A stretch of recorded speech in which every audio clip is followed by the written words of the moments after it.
ठीक होंगे, बढ़िया होंगे। तो वेलकम है आपका न्यू ब्लॉग में।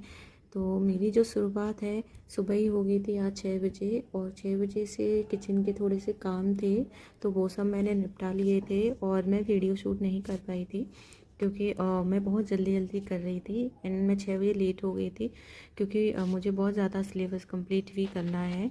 एंड मेरा जो फ़ोन है वो थोड़ा सा टूट गया था कल, तो जिसकी वजह से वो ओपन नहीं हो रहा था, और अब जाके ओपन हुआ है तो बहुत ज़्यादा प्रॉब्लम हो रही थी। तो मैंने यहाँ पे जो एक फ़ोन है मेरे हस्बैंड का वो ले रखा है, मैं उससे ही स्टडी कर रही हूँ। और दूसरा फ़ोन बहुत टाइम लिया था ओपन करने के लिए, तो वहीं से ये सब कर रही हूँ। तो आज की जो क्लास कर रही हूँ मैं सर की क्लास कर रही हूँ और विलियम शेक्सपियर के क्वेश्चन लगा रही हूँ।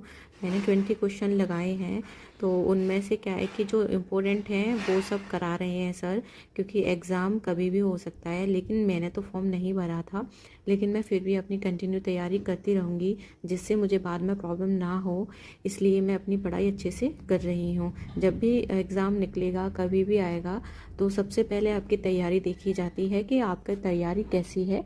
तो वही मैं आप लोगों को भी बता रही हूँ कि अगर आपकी तैयारी अच्छी है तो आप बहुत ही अच्छे तरीके से एग्ज़ाम दे सकते हैं। और आपने ये सोच लिया है कि मैं तभी जब एग्ज़ाम निकलेगा तभी मैं शुरुआत करूँगी, तो ऐसा ना करें।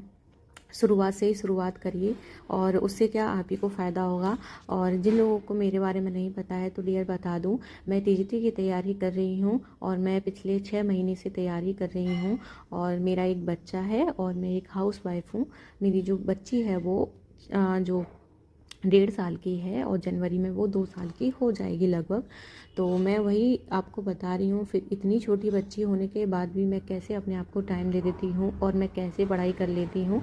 तो मैं आपको बता दूँ कि देखिए, मैंने अपनी लाइफ को वैसे भी पूरी तरह से हम समर्पित कर देते हैं अपने जो रोज़ के कामों में, अपने हस्बैंड में, बच्चों में, सास ससुर की सेवा में, लेकिन अपने लिए खुद के लिए टाइम नहीं निकालते हैं।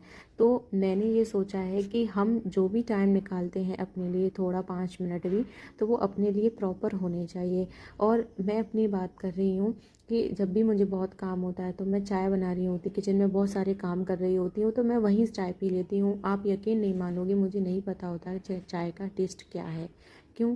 क्योंकि मैं और कामों में लगी होती हूँ, सुकून से चाय नहीं पी पाती हूँ।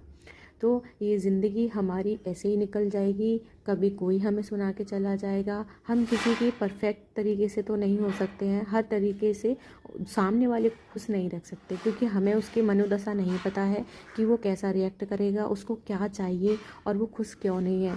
और ना ही हम किसी को पूरी तरह से प्रभावित कर सकते हैं कि उसको इस तरह से प्रभावित करें, उसको इतना प्यार करें, कुछ नहीं है। ज़िंदगी एक ही बार है, लाइफ एक ही बार मिलती है, तो जो आपको करना है वो कर लीजिए। आपका कोई भी काम हो, मेरा जो मन है वो थोड़ा बहुत स्टडी में लगता है, और उससे थोड़ा सा कुछ हॉबीज़ होती हैं मैं उनमें लगाने की कोशिश करती हूँ। हालांकि जब हमारी शादी हो जाती है तो हॉबीज़ का कोई मतलब नहीं होता है, क्योंकि हमारे पास इतने काम दे दिए जाते हैं जिसके बारे में हम अपनी हॉबी के बारे में सोच भी नहीं पाते हैं कि हमारी हॉबी एक्चुअल में है क्या। तो वही मैं आपको बता रही हूँ कि लाइफ ना तो ज़्यादा छोटी है ना ही बड़ी है। आप अपने आप पर ध्यान दीजिए, आपकी सेहत पर ध्यान दीजिए और अपना जो काम करते हैं वो करिए। मैं यहाँ पे अपना जो टाइम है ज़्यादातर बेटी में ही देती हूँ, और सबसे ज़्यादा जो काम है वो किचन में ही होता है, तो वहाँ देती हूँ और हमेशा देती भी रहूँगी। लेकिन मैंने पिछले 5 साल जो दिए हैं वो प्रॉपर तरीके से ससुराल वालों में ही समर्पित कर दिए, लेकिन आज तक किसी ने मेरी कोई तारीफ़ नहीं की। वो ये कहते हैं कि ये तो तुम्हारी जिम्मेदारी है, इसको तो तुम्हें निभाना ही पड़ेगा।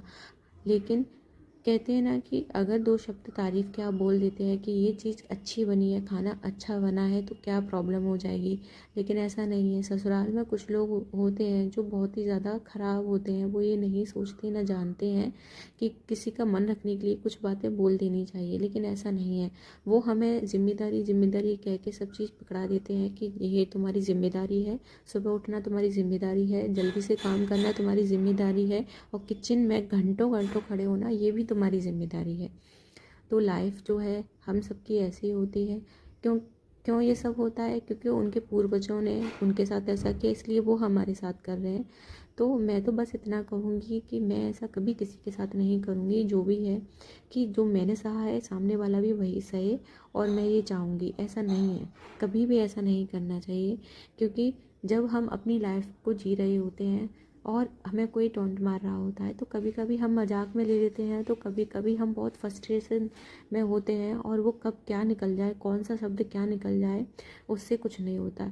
लाइफ में दुआ लीजिए, बद्दुआ किसी की मत लीजिए। कब कहाँ वो इंसान भरा बैठा हो और आपके बारे में कुछ गलत बोल दे, हालांकि वो आपके सामने ना बोले लेकिन पीछे से कुछ शब्द बोल दे और अंदर ही अंदर बोल दे, तो उससे आपका जीवन बहुत प्रभावित होता है। आपकी लाइफ में बहुत सारी चीज़ें ऐसी आ जाती हैं जिससे आप समझ नहीं पाते कि हमने तो किसी के साथ बुरा नहीं किया, तो फिर हमारे साथ ऐसा क्यों हुआ। बेशक आपने किसी के साथ बुरा नहीं किया है, लेकिन हो सकता है कि कुछ शब्द जो आपने मजाक में बोले हों और वो टोंट के प्रति